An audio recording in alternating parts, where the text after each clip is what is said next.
Այսօր իմ քարոզի վերնագիրը դրել եմ կոշիկ։ Սա գիտեք ինչ կոշիկ է։ Սա ամենահին կոշիկն է, որ գտնել են երկրագնդի վրա։ Ու որտեղ են գտել, ում է հետաքրքիր։ Հայաստանում, Սևանում։ Տեսեք առաջ կոշիկը ոնց է եղել։ Մոտավորապես այսպես։ Այսպես պահպանվել է ինքը։ Գիտեք, հետաքրքիր մի պատմություն։ Կոշիկը կարևոր դեր է տանում մեր առօրյայում, համաձայն եք։ Կոշիկները տարբեր են, հա, ու այն ժամանակ մարդիկ հագնում էին սանդալի պես կոշիկ, քանի որ տեղանքը շոգ էր, ու հագնում էին կոշիկները սանդալի պես էր, ու դրա համար մարդկանց ոտերը շուշուտ էր կեղտոտվում, որովհետև փոշոտ էր, ասֆալտապատ չէր, մեքենաներ չկար, եւ այլը, ու հետաքրքիր բան է տեղի ունենում։ Կար մեկը, որ ապրում էր փարավոնի տանը, Մովսեսը, ու այս մեկը ինքը մտածեց օրերից մի օր մի լավ բան անի իր ազգի համար ու վատ բան դուրս եկավ։ Ինչ արեց, թողեց ու փախավ։ Փախավ գնաց անապատ, անապատում 40 տարի ապրեց, անապատում ամուսնացավ, անապատում իր աներոջ կենդանիները արածացնում էր, անապատը այդքան է լավ տեղ չի, որպեսզի պատկերացում կազմեք, ասենք այն ժամանակվա քաղաքակրթությունը, եթե վերցնենք Եգիպտոսի, ու անապատի կյանքը շատ տարբեր էր ու շատ դժվար էր։ Անապատում ոչ մի հարմարություն չկար, ու ինքը թագավորական փարավոնի պալատից դուրս էր եկել, ու անապատում աներոջ ձեռքի տակ ծառայում էր, կովերին, գառներին արածացնում էր։ Ու անապատը միտեղ ա, որտեղ շատ շոգ է, անապատը միտեղ ա, որտեղ շատ փորձանքներ կա, եւ հանկարծ արածացնելու ժամանակ մեկ էլ հանկարծ տեսավ մի հատ մորենի ծառ, որ այրվում էր։ Ու երբ որ տեսավ մորենին, պատկերացնում եք, չէ՞ ինչ է։ Ասենք մոշի ծառ, տեսել եք այտենց մորենի մոշ, ու ինքը թուփ է, այսինքն որ վառվում է, շատ արագ պետք է այրվի ու պրծնի։ Ու երբ որ տեսավ վառվում է ու չի վերջանում, դա իրան հետաքրքրեց։ Ստացել էր վերջի գիտությունը, ամենալավ ինստիտուտներն էր ավերտել, ամեն ինչից հասկանում էր, ասեց ո՞նց կար այսպիսի բան լինի։ Ինչ-որ տարօրինակ բան է տեղի ունենում այս կրակի ու մորենի հետ։ Մոտենամ տեսնեմ, սա ինչ է։ Եկեք նայենք, Ելից 3-րդ գլխում գրված է. Եվ Տիրոջ հրեշտակը կրակի բոցով երևեցավ նրան մորենի միջից, եւ նա տեսավ, որ ահա մորենին կրակով այրվում էր, բայց մորենին չէր սպառվում։ Եվ Տերը տեսավ, որ նա դարձավ տեսնելու, եւ Աստված մորենու միջուց կանչեց նրան եւ ասեց. Մովսես, Մովսես, եւ նա ասաց. ահա ես։ Հետաքրքիր բան տեղի ունեցավ։ Երբ որ մոտենում էր կրակին, այդ սարին, որտեղ որ այդ մորենին էր գտնվում, հանկարծ անապատում ձայն լսեց. Մովսես, Մովսես, ու ասեց. ահա ես։ Չասեց ես գողերեն, ավազակներեն, ինձ հետևում են, չասեց, ստեղով կա, ով գիտի իմ անունը, հոճակատից գրած չի իմ անունը, որտեղից իմացան, որ ես Մովսեսն եմ։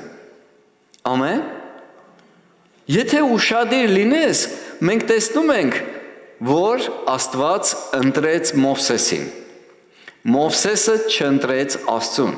Աստված ընտրեց Մովսեսին։ Երբ որ մոտեցավ, ասեց. Մովսես, Մովսես, ասեց. ահա ես, եւ ասաց. այս տեղը մի մոտենար, կոշիկները թանիր ոտքերիցդ, որովհետև այն տեղը, որի վրա դու կանգնել ես, Սուրբ երկիր է։ Հետաքրքիր է։ Երբ որ աղոթում էի, այս խոսքը ստացա ու սկսեց այս խոսքը կամաց իմ համար բացվել, դրա համար խոսում եմ այսօր դրա մասին։ Այսօր ես գիտեմ դու այդ խնդիրը չունես, բայց այսօր ես եկել եմ ինքս ինձ քարոզելու։ Այսօր ես ինչ խոսելու եմ, իմ մասին եմ խոսելու։ Այնց որ դու էլ կարող ես հայտնություններ ստանաս իմ կյանքից, իմ պատմություններից, բայց ես այսօր խոսելու եմ իմ մասին։ Հետաքրքիր էր, Մովսեսը մի մարդ էր, որի սիրտը ցավում էր իր ազգի համար։ Մովսեսը մի մարդ էր, որ ուզում էր ինչ-որ մի լավ բան արած լիներ իր ազգի համար։ Եվ գիտես ինչ, հանկարծ հանդիպեց Աստծուն, ու մենք տեսնում ենք, որ Աստված ընտրել էր Մովսեսին։ Կանչը ուներ, կոչումը ուներ, բայց Աստծուն չէր հանդիպել։ Կոչումը ուներ, բայց Աստծուն դեռ չէր ճանաչել։ Ուզում էր իր ուժերով, ուզում էր իր իշխանությունով, ուզում էր իր իմացածով ինչ որ մի բան փոխեր իր ազգի համար։ Բայց գիտես, ամեն ինչ ապարդյուն էր եւ ոչ մի բանը հաջողություն չունեցավ։ Այն թակարակը կորցրեց թակավորական պալատը, կորցրեց իշխանությունը, կորցրեց հարգանքը, անգամ իր ազգի մոտ կորցրեց իր պատիվը, երբ որ կռվում էին, ասում էին, մեզ էլ ես ուզում սպանես, ոնց որ Եգիպտացուն սպանեցիր։ Գիտես, ու փախավ անապատ, այնտեղ ամուսնացավ, հա, ու հանգարց մեկ էլ տեսնում ես Աստված ասում է Մովսես, Մովսես։ Ով է հավատում, որ Աստված այսօր այստեղ է։ Ով է հավատում, որ Աստված իրան գիտի հենց իր անունով։ Ով է հավատում, որ Աստված հենց հատուկ է քեզ բերել այսօր այստեղ։ Ամեն։ Ու այստեղը Սուրբ է զուտ նրա համար, որովհետև Սուրբը ներկա է այստեղ։ Գիտես, հետաքրքիր է, որ ասում է կոշիկները հանի։ Ով է անապատում եղել։ Ոչ մեկ, մի հոգի։ Իսկ լավ, սենց ասեմ, ով է եղել ծովափում։ Հեչ ոտաբոբիկ քայլել ես, հարմար է քայլելը ոտաբոբիկ։ Եթե ավազա էլ ինչ որ միտեղ, հա։ Լավ, սենց ասեմ, որ ավելի պատկերավոր լինի, ով է եղել Սևանա լճում։ Այ բոլորդ կհասկանաք, որ մինչև լիճը մտնելը ոնց է քայլում։ Որովհետև ամեն տեղ չի ավազ, համարյա թե ավազ չկա, ու դու քայլում ես քարերի վրայով, սենց մարդիկ նայում ես պինգվինների պես բան, սենց ինչ որ մի կերպ ենքան որ հասնեն ջրին, որ իրանք մտնեն ջուրը։ Ինչքան անհարմար է առանց կոշիկի, ինչքան անսովոր է առանց կոշիկի, ռուսերեն բառ եմ օգտագործելու կներեք, ոնց որ կոմֆորտով չի։ Դու քո կոմֆորտից դուրս արի, որ իմ մոտ գաս, Աստված ասում է։ Քո Եգիպտոսի սովորածը թող մի կողմի վրա։ Քո իմաստությունը, քո կյանքի փորձառությունը թող մի կողմի վրա։ Դուրս հանի, ասում է։ Երբ որ դու գալիս ես իմ մոտ, ես քեզ ուրիշ փորձառություն պետք է տամ։ Ես քեզ ուրիշ իմաստություն պետք է տամ։ Ես քեզ նոր բան եմ սովորեցնելու։ Գիտեք, սկզբուց մի քիչ չէր իմանում ում հետ է խոսում։ Հետո Աստված իհարկե հրաշքներ արեց։ Ձեռը բորո դարավ, գավազանը օձ դարավ, Աստված ցույց տվեց իր մեծությունը, որ չվախենար։ Ես հասկանում եմ մի բան, որ ամեն բան տեղի է ունենում Աստծո հետ հանդիպման ժամանակ։ Այն վաղկոտ մարդը, որ փախել էր Եգիպտոսից, գնում է Եգիպտոսի փարավոնի առաջը կանգնում, ասում է՝ բաց թող իմ ժողովուրդը։ Գիտես, այսօր մենք բոլորս կարիք ունենք մեր աշխարհի սովորությունները, մեր աշխարհի բնավորությունները Աստծո ներկայության մեջ հանելու, թողելու դրսում, երբ որ մենք մտնում ենք իր ներկայության մեջ։ Այսօր մենք բոլորս կարիք ունենք, որ Աստծո առաջ են գալիս իր խոսքի համաձայն գանք։ Մեր Եգիպտոսի իմաստությունը Աստծուն պետք չի։ Մեր Եգիպտոսի իմաստությունով ոչ մեկ ծովը չի կարա բացի, ոչ մեկ գավազանոց չի կարա սարքի։ Լավ, մոգերը սարքեցին, դրանք կախարդներ էին, բայց Տիրոջ օձը կուլ տվեց դրանց։ Սատանան էլ է փորձում նմանակի Աստծուն։ Գիտես, այսօր մեր Աստծո գիտությունն է պետք, Աստծո զորությունն է պետք, Աստծո իմաստությունն է պետք։ Մովսեսը իր զորությունով, իր գիտությունով չէր կարող ազատել։ Այդ պատուհասները, որ գալիս էր Եգիպտոսի գլխին, Մովսեսը չէր կարող դա անել։ Ամեն։ Այնքան է դուրս գալի, որ Աստված ասում է՝ ես ձեզ ընտրեցի, ոչ թե дук։ Այսօր այստեղ կպած է Հովհաննես 15:16։ Не вы меня избрали, а я вас избрал и поставил, чтобы вы шли и приносили плод, и чтоб плод ваш прибывал. Աստված քեզ ընտրել է նպատակի համար, Աստված Մովսեսին ընտրել էր նպատակի համար, որ գնա եւ պտուղ բերի։ Այսօր ամեն մեկս այստեղ դրված ենք, որ գնանք ու պտուղ բերենք։ Ամեն մեկս նպատակով ենք այստեղ։ Ոչ մեկ հենց այնպես այստեղ չի հանդիպել։ Ոչ մեկին Աստված հենց այնպես չի կանչել։ Ամեն մեկը կոչում ունի, դե դա երիտասարդներին է երևի վերաբերվում, մենք ինչ արդեն թոշակառու ենք, կա մարդ, որ 80 տարեկան է, կա, չկա, կա, շատ լավ, հիմա ես ուզում եմ ասեմ 80 և բարձր եթե մարդ կա, մամաս 90 տարեկան է կռիվանում, որ եկեղեցի գնա, իր աղոթները չի դադարում, գիտես, Մովսեսը մոտավորապես պատմիչներն ասում են մինչև 40 տարեկան էր, երբ որ փախավ Եգիպտոսից, մի քիչ էս կողմ, մի քիչ այն կողմ, մինուս պլյուս, հանած գումարած, որ ասեի չեք հասկանա, դրա համար ասում է 40 տարի էլ անասուններին արածացնում էր անապատում, մի քիչ էս կողմ, մի քիչ այն կողմ, ու Աստված կանչեց ծառայության մեջ, Աստված ասեց ժամանակը հասավ Մովսես, ժամանակը հասավ, որ դու ծառայես քո նպատակին, ինչի համար քեզ ընտրել եմ, ինչի համար քեզ դրել եմ, ինչի համար դու չգիտեր էլ, բայց քեզ փրկել եմ ու քո հետ եմ եղել, մինչև այսօր Աստված մեր հետ ա եղել, անգամ եթե մենք չենք էլ նկատել ու չենք էլ հասկացել, դրա համար Աստված քեզ դրել է անկախ քո տարիքից, այսօր է քո ծառայության ժամանակը, չասես ես մեծ եմ, չասես ժամանակը չի, գիտես, այս մարդը հերիք չի 80 տարեկան էր, մի 40 տարի էլ ոտով անապատում մաներ, գալի արևի տակ, մեքենա չուներ, չգիտեմ, զոնտիկ ուներ, թե չէ, սիրելիս, Աստված քեզ ուժ ու կարողություն կտա, եթե դու իր երեսը փնտրում ես ու գտնում ես անելու են գործը, ինչի համար դու կանչված ես, անկախ քո տարիքից ու քո իրավիճակից։ Միգուցե դու մտածում ես Մովսեսի պես ես բոլորի աշկի առաջից փախած եմ, ոչ մեկին պետք չեմ, հանկարծ ինձ չտենան, հանկարծ որ բռնեն, կսպանեն, բայց դու Աստծուն պետք ես ու Աստված քո համար նպատակ ունի։ Աստված ծրագիր ունի քո համար։ Մենակ թե հերիքա, աշխարհի սովորությունները, բնավորությունները թողելով մտնես Աստծո ներկայության մեջ ու կտեսնես Տիրոջ փառքը, կտեսնես Տիրոջը երես առ երես, կտեսնես նրա գործերը, ծրագրերը, նպատակները քո կյանքի համար։ Գիտես, ինքը ուներ մի օգնական, դրա անունն էր Հեսու։ Այս Հեսուն այնքան հավատարիմ մարդ էր իր հովվին, Մովսեսին, շատ հավատարիմ մարդ էր։ Երբ որ Մովսեսը Աստծո հետ շփվում էր, Հեսուն սարի տակը նստած էր։ 40 օր, ասա 40 օր։ Հարմարավետ գրասենյակում չէր նստած։ Անապատում ցերեկը շատ շոգ է, 40-ից 50 աստիճան։ Գիշերը շատ ցուրտ է, ահավոր ցուրտ է։ Անապատում շատ գազաններ կան։ Հարմարավետություն չկա։ Բայց Մովսեսը սարի տակ նստած սպասում էր, երբ է իր ավագը, իր հովիվը իջնելու սարից Աստծուց խոսք բերի։ Գիտես, այդ հավատարմությունը Աստված տեսավ։ Միգուցե Աստված պատմեց դրա մասին Մովսեսին, ասես գիտես, դու իմ հետ շփվում ես, Հեսուն ներքևը նստած է։ Միգուցե Մովսեսը երբ որ իջավ Հեսուին տեսավ, զարմացավ։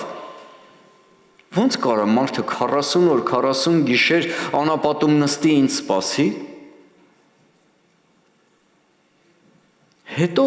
շատ հնարավոր է այս հանդիպման մասին պատմեց։ Գիտես ասեց, ես գնում էի կրակ տեսա։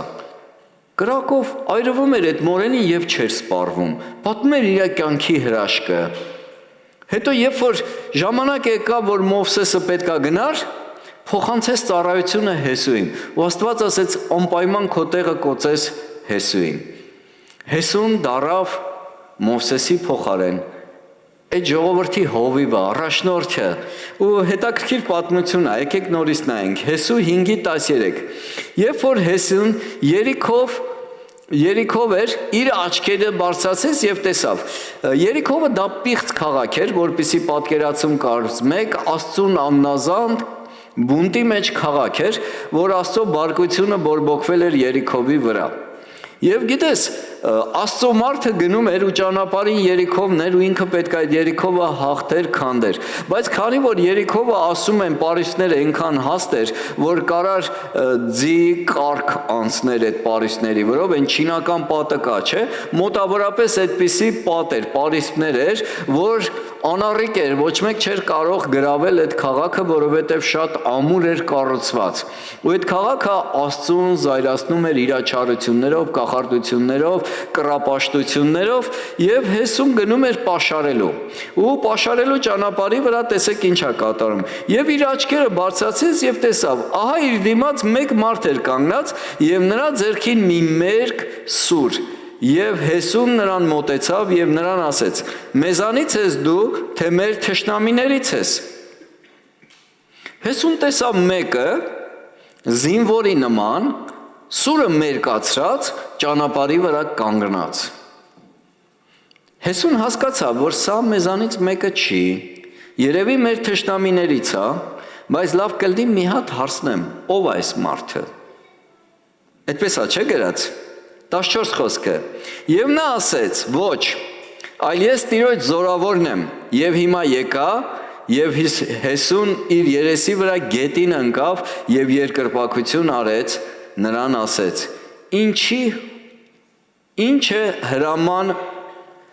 ինչ է հրամայում իմ Տերն իր ծառային։ Հետաքրքիր է, չէ՞, կարող է թշնամի լիներ։ Մեր այսօրվա մոտածելակերպով մարդիկ կարան, չէ՞, խափեն, ասեն. հա, ձեզանից ենք, բայց խփեն։ Հետաքրքիր է, որ Հեսուն հասկացավ, որ սա իրականից Տիրոջ զորավորն է, եւ ընկավ երկրպագեց ու ասեց, որ ինչ է կամենում Տերը, որ ես անեմ։ Գիտես, նույն պատմությունը կրկնվեց, ինչ որ Մովսեսի մոտ, այդպես էլ Հեսուի մոտ։ Մենք հասկանում ենք, որ հրեշտակները երկրպագություն չեն ընդունում, մենք հասկանում ենք ով է այդ զորավորը։ Մեզ մի մանուկ տրվեցավ, որի իշխանությունը իր ուսերի վրա էր, հա։ Ով է մեր զորքի զորագլուխը, ով է ընդունում երկրպագությունը, ով է գալու սատանայի հարցերը լուծելու այդ զորավորը, որի ձեռքին սուր կա, որ Աստծո խոսքն է։ Հանդիպեց մեկին, ումը մենք պաշտում ենք այսօր։ Ինքը հասկացավ ու գավ իր քիթուբերանի վրա, երկրպագեց դրան։ Գիտես, 15 խոսքը, եւ Տիրոջ զորավորը Հեսուին ասեց. ոտքերիդ կոշիկները հանի, որովհետեւ քո կանգնած տեղը սուրբ է, եւ Հեսուն այնպես արեց։ Գիտես, նույն բանը տեսնում ենք կատարվեց Հեսուի հետ, ինչ որ կատարվել էր Մովսեսի հետ։ Գիտես, մենք այս աշխարհը Երիքովը չենք կարող հաղթենք մեր Եգիպտոսի զենքերով, չենք կարող հաղթենք մեր Եգիպտոսի կոշիկներով, որպեսզի պարզ դառնա, կոշիկը դա խորհրդանշում էր քո գնացող ճանապարհները։ Երբ որ Աստված ընտրում էր քահանա, ասում էր իր աջ ոտի բութմատը յուղովոցեք։ Ձեռքի աջ բութմատը նույնպես յուղովոցեք։ Աջ կողմի ականջի բլթակը նույնպես յուղովոցեք։ Ինչի համար էր դա արվում։ Ով գիտի։ Այսինքն քահանայի գնալու ճանապարհները պետքա աջ լինի, ձախ չլինի։ Մի քիչ լավ չի հնչվում, չէ՞ հայերեն, երևի Լևի չէ թա քահանան։ Իրա ձեռքի գործերը մաքուր պետք է լինի, արդար պետք է լինի։ Իրա լսելիքները բամբասան պետք է չլինի, այ Աստծո ձայնը պետք է լինի եւ լավ բաներ լսի։ Ամեն։ Այսօր բոլորս ենք քահանաներ, սիրելիներս։ Մի ուրիշ խոսքերով ասած, Աստված եկավ Հեսուի հետ հանդիպեց, ասեց, եթե դու ուզում ես Երիքովը գրավես, եթե դու ուզում ես Եկատերինբուրգը գրավես, իմ ստրատեգիան է քեզ պետք։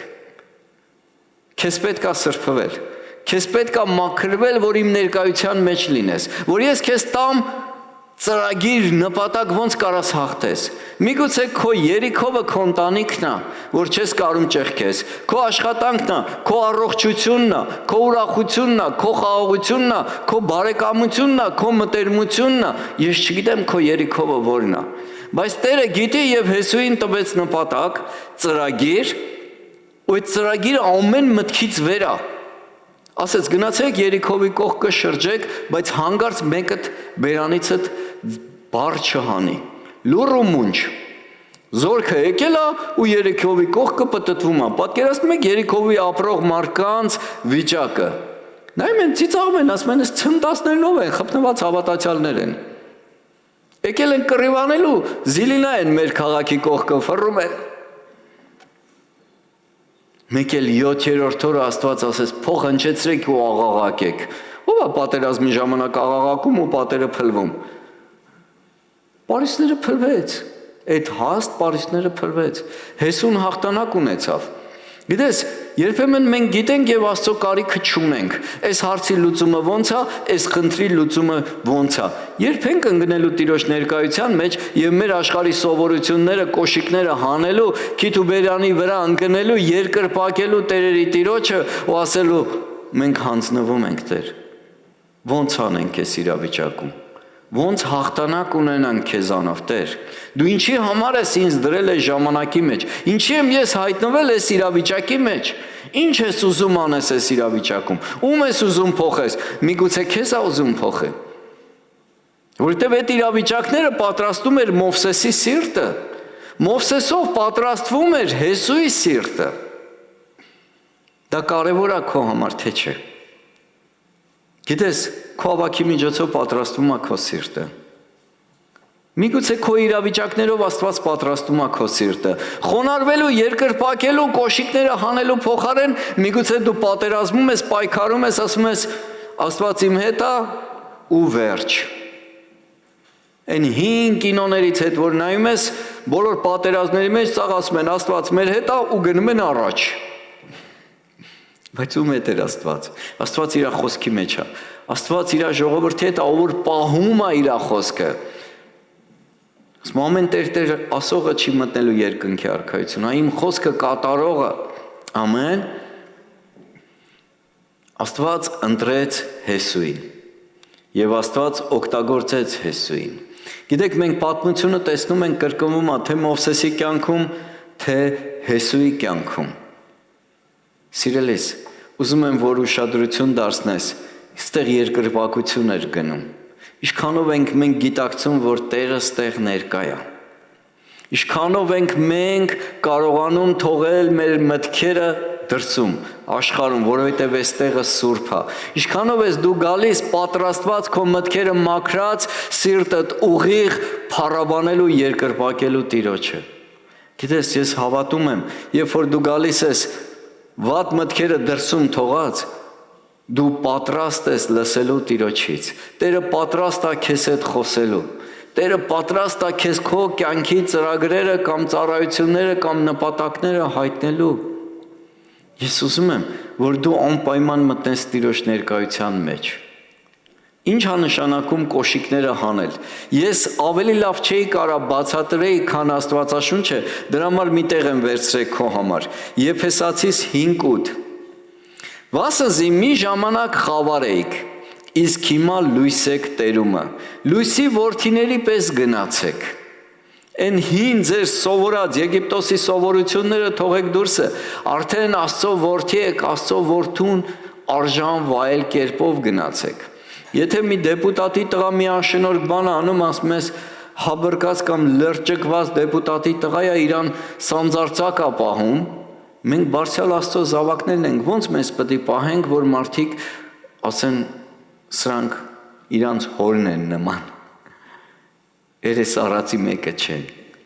խոնար սուրբ մարդիկ են։ 9-րդ խոսքը Որովհետև հոգու պտուղն է ամեն միաբանությունով և արդարությունով և ճշմարտությունով։ Ինչով? Միաբանությունով, ասա, արդարությունով, արդար լինելը լավ բան է, և ճշմարտությունով։ Ճշմարտությունը Քրիստոսն է, Աստծո խոսքով։ 10-րդ խոսքը, փորձեք, թե ինչ է հաճո Տիրոջը։ Ինչ է հաճո Տիրոջը։ Եվ մասնակից մի լինեք խավարի անպտուղ գործերին։ Գիտես, երբ որ Աստված ասում էր կոշիկները թանի, սա ի նկատի ուներ։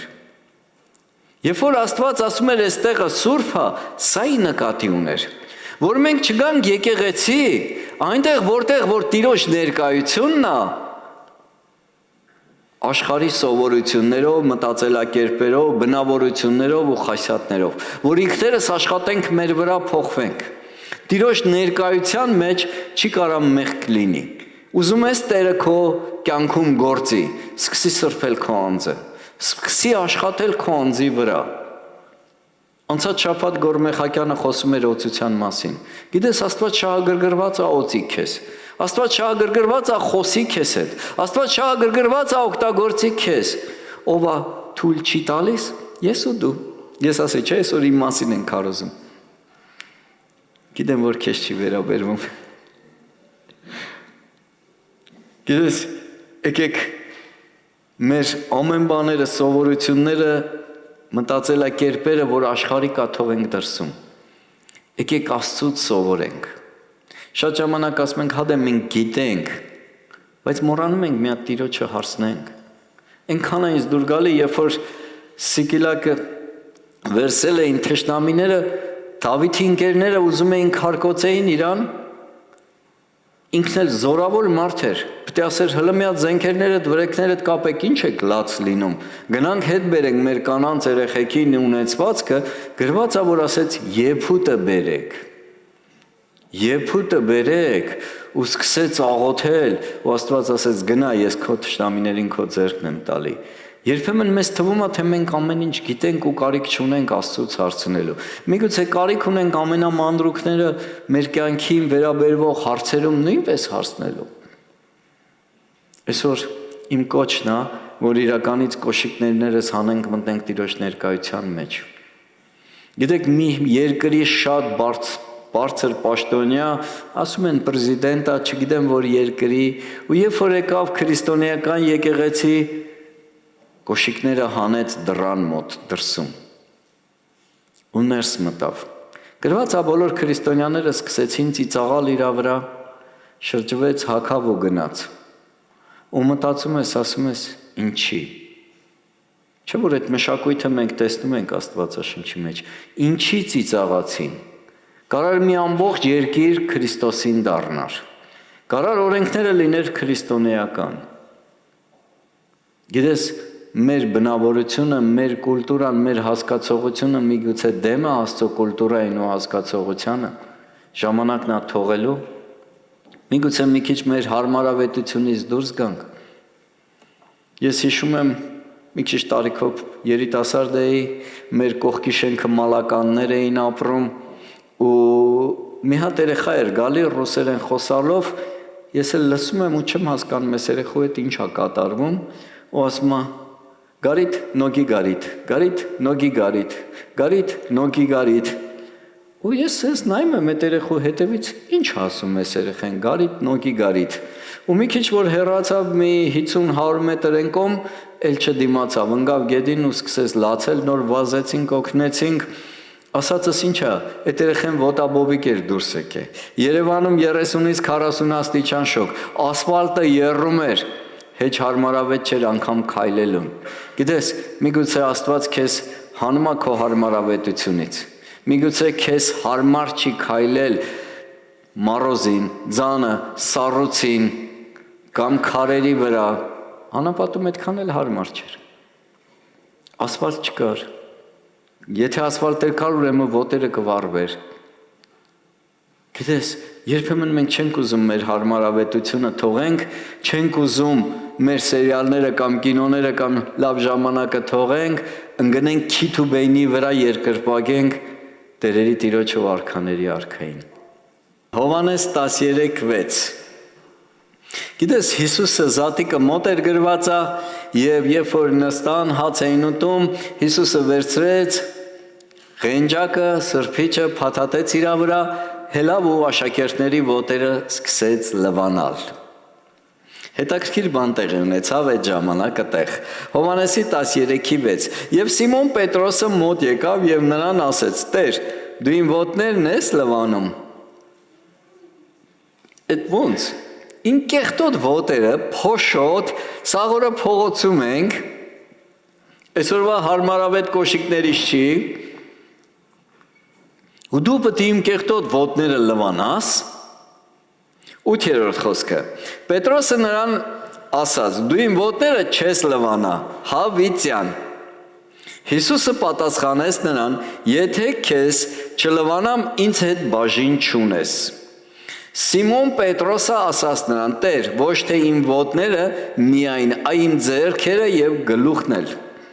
Հիսուսը նրան ասեց. լվացվածին բան պետք չի, բայց ոտները լվանալ, այլ բոլորովին մաքուր է, եւ դուք մաքուր եք, բայց ոչ թե ամենքդ։ Ամենքդ ի նկատի ուներ Հուդային։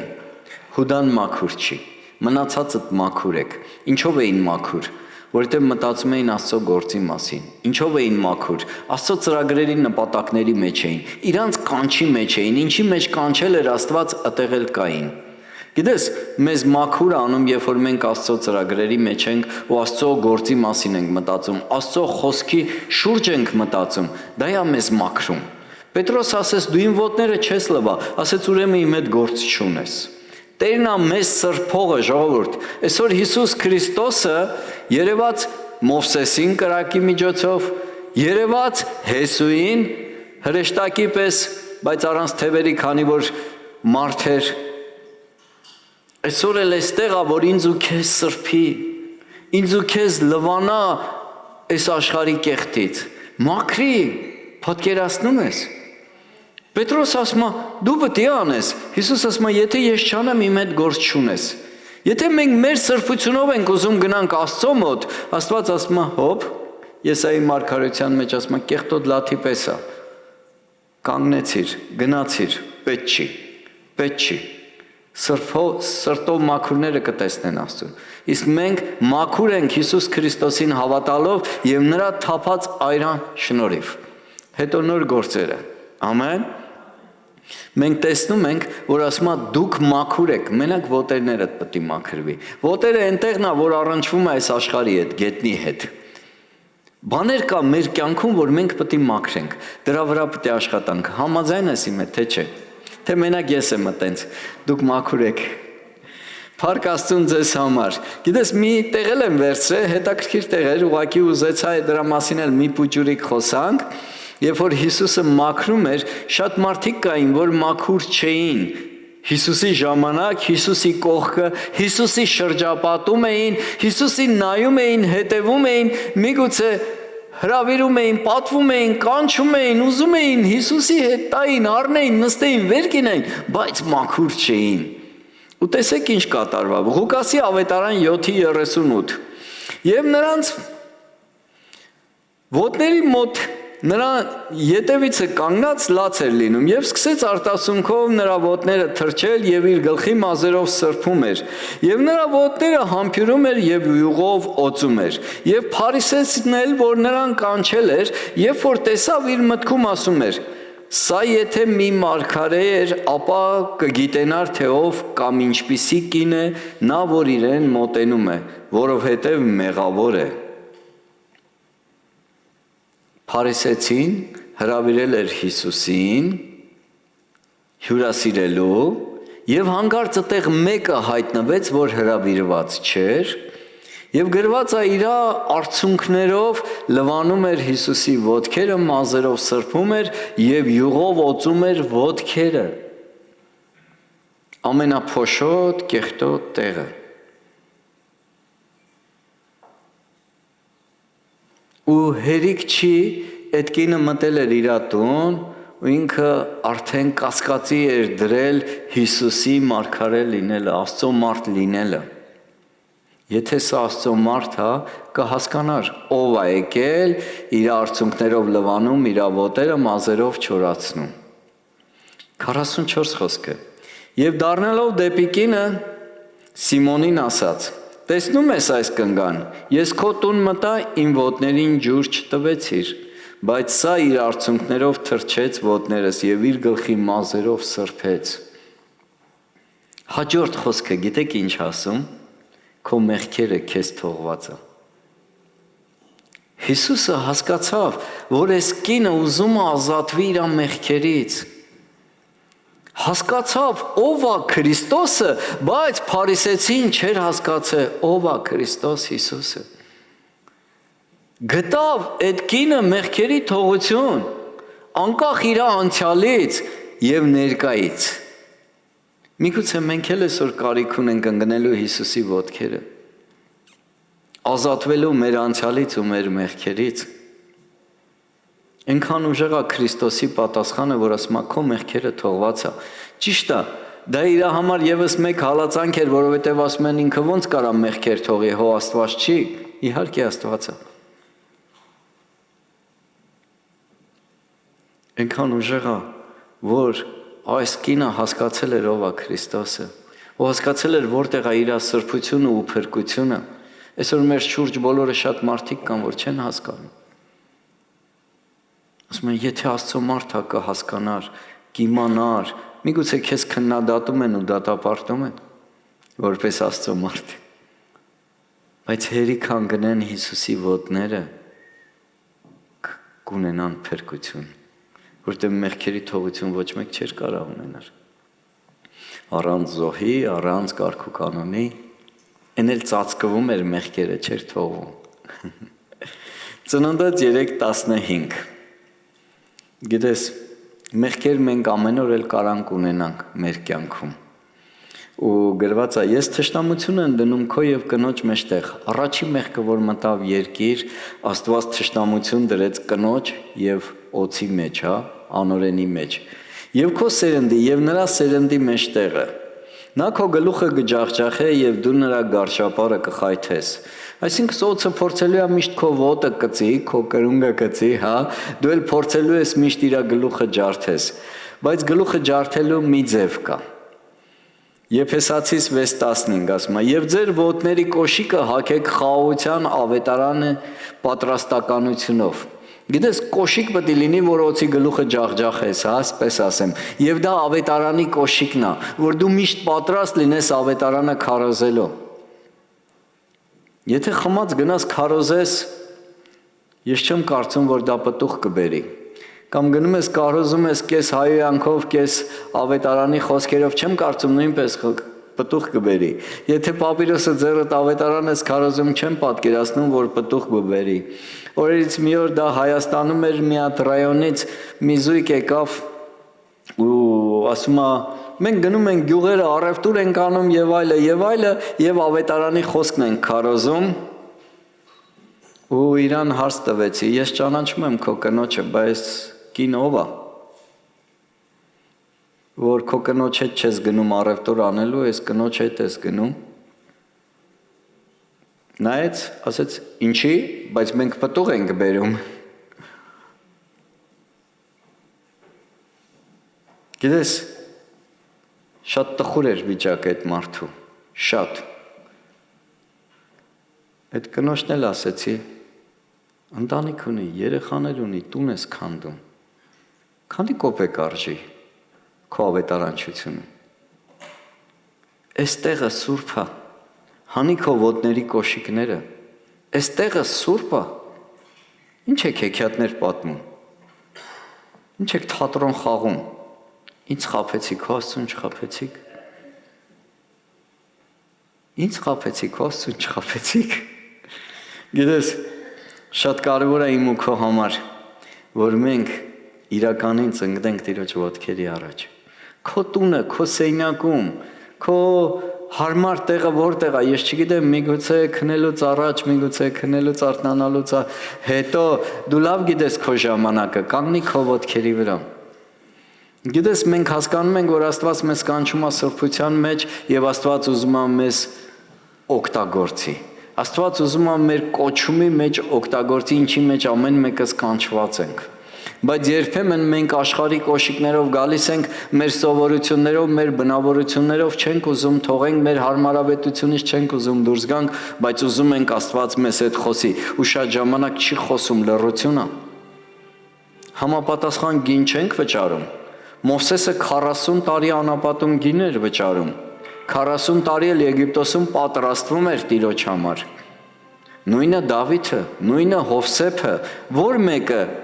որ մեկի անունը կարակտակ, որ հեշտ ու հանգիստ եկավ Տիրոջ հետ փոխհարաբերության մեջ, առանց գին վճարելու, չկա տենց մեկը։ Մենակ Սամսոնն էր, որ սիրում էր հեշտ կյանք, լավ կյանք, իր ուժերի վրա շատ վստահ էր, մինչև այն օրը, որ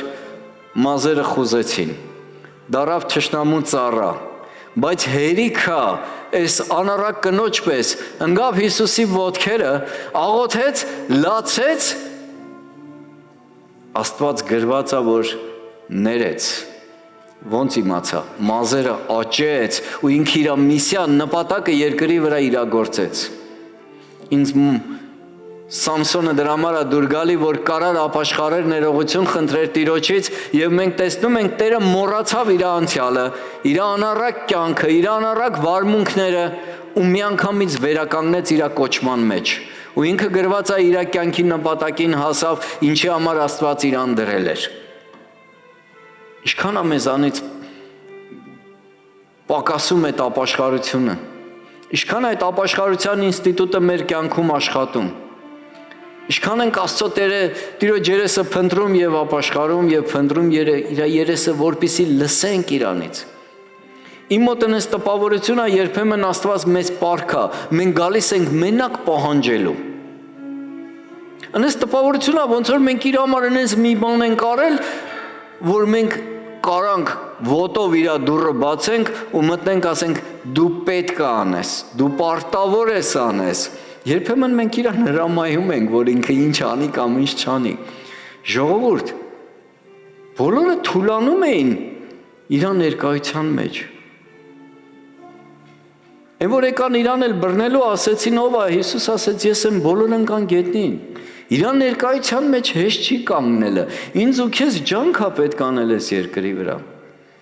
Գին է պետք վճարել, որ մենք կարողանանք իր ներկայության մեջ մտնենք։ Այսօր Քրիստոսի շնորհքով պատրվեց զանավեսկեն վերևից ներքև ու ճանապարհը բացվեց հոր մոտ։ Քանիս են գալի աղոթքի տունը պարապ նստած ենք։ Քանս են գալին գնելու իր ոտքերի առաջ, երբ որ դու գործ չունես ու ասես Տեր ինչ ունես ինձ ասելու։ Կամ քո բնակարանում, ննջարանում, որտեղ ուզում ես։ Քանի անգամ ես փնտրում իր երեսը, բայց չէ որ ինքը փնտրում է քեզ, չէ որ ինքը ուզում է քո հետ շփվի։ Ուզում եմ իրականից ես ուրիշ թեմա եի պատրաստել, որ խոսեմ։ Բայց երբ որ աղոթում էի, աղոթքի մեջ այս խոսքը ստացա ու հասկացա, որ այսօր այս խոսքի ժամանակն է։ Միգուցե եթե Աստված թույլ տա այդ թեման մյուս անգամ կխոսամ։ Մյուս կիրակի։ Սիրելիս, ուզում եմ, որ իրականից շատ լրջանանք։ Իրականից անկեղծ մոտենանք Աստծուն։ Մեր սիրտը թափենք իր առաջ ու լինենք ավելի շատ լսող, քան խոսացող։ Հասկանանք, ինչ ծրագիր ունի Աստված այսօր իմ համար։ Ինչ նպատակ ունի։ Ոնց փրկենք մեր մտերիմներին, հարազատներին, որ մի տանիքի տակ ապրում ենք, բայց իրանք Աստծուն չեն հետևում։ Չէ որ վաղը չեմ իսօր Աստված չանի, վատ տեղ են հայտնվելու։ Եկեք աղոթենք։ Հայր Հիսուս Քրիստոս, շնորհակալություն ենք հայտնում, գոհություն ենք հայտնում, Տեր, որ դու մեզ կրթում ես, Տեր, որ մենք ունենք քո մեջ սրբություն եւ փրկություն, որ մենք ունենք մեղքերի թողություն, եւ մենք ունենք զենքեր, արդարություն, ճշմարտություն, հավատքի ավետարանի խոսքը, որ սուրն է եւ ավետարանի կոշիկները քարոզելու ունակություն, Տեր, որ մենք կարողանանք ջախջախենք խավարը ցրենք մեր երիքովում, մեր քաղաքում, մեր իրավիճակներում, Տեր, որ այդ քաղաքի պատերը քանդվի, Տեր, Տիրոջ փառքի համար եւ Տիրոջ ժողովրդի համար, որ ջախջախված լինի սատանայի բոլոր ծրագրերն ու նպատակները ամեն մեկի կյանքում։ Տեր, օգնիր ամեն մի քրոջս ու աղբորս, որ կարողանա վերցնի հավատքի վահանը հանգցնելու սատանայի կրակոտ նետերը։ Այն դռները, որ բացել ամեղքերի պատճառով, թեկուզ հասկանալով, թեկուզ առանց հասկանալու, որ գա ապաշխարության ինստիտուտը եւ փակվի այդ դռները անօրենի առաջ եւ բացվի օրհնության դռները, սրբության դռները, խաղաղության, ուրախության դռները, որ մեր ականջները լավ բաներ լցվի, մեր ոտքերը լավ տեղեր գնան, մեր ձեռքերը լավ գործեր գործեն, Տեր, քո կամքի համաձայն, թող մեր շուրթերը քո խոսքերը խոսեն այն մարդկանց, ովքեր որ խավարի մեջ են բնակվում։ Շնորհակալություն ենք հայտնում քեզ, գոհություն եւ փառք ենք քեզ տալիս։ Ուզում ենք, որ փառավորված լինի քո մեծ ու սուրբ անունը ամեն բանի մեջ։ Եղիր փառավորված Հայր Որդի եւ Սուրբ Հոգի, բոլորս ասենք ամեն։ Փառք ամենակարող Աստծուն։